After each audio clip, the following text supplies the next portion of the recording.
هانيا يا حبيبتي، تعالي ساعديني شوية. استني شوية يا ماما. لا، تعالي دلوقتي. يوه بقى يا ماما.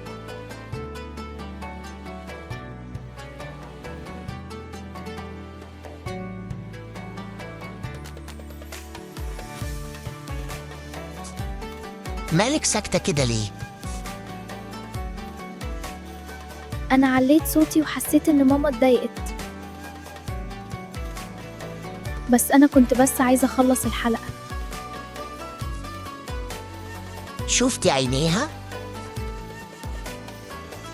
حسيت إنها زعلت، بس هي ما قالتش أي حاجة. عارفة إن ربنا لما وصى على الوالدين قال حتى أوف ما تتقالش؟ مش علشان الكلمة كبيرة، لكن علشان قلبهم حساس علينا.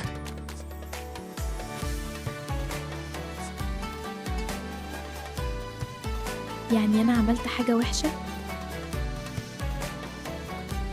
عقوق الوالدين مش شرط يبدأ بحاجة كبيرة، أوقات بيبدأ بنبرة، بكلمة، بصوت أعلى من اللازم.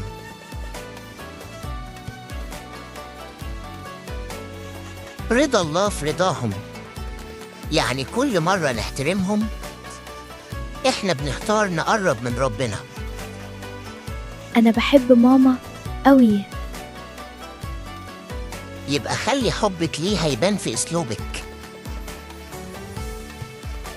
الحب مش بس إحساس، الحب أسلوب.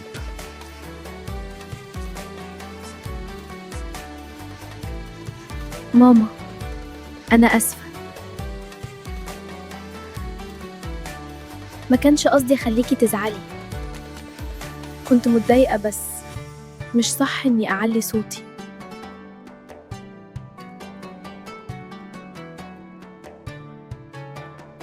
أنا عارفة إنك طيبة، بس الكلمة الهادية بتفرح قلبي.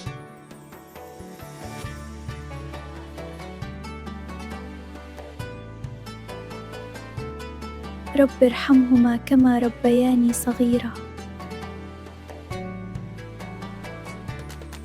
اللي يراعي قلب أهله ربنا يراعي قلبه.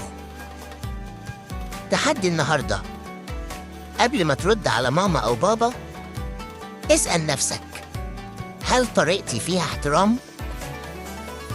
ولو غلطت اعتذر فوراً، وقبل ما تنام ادعي لهم دعوة صادقة.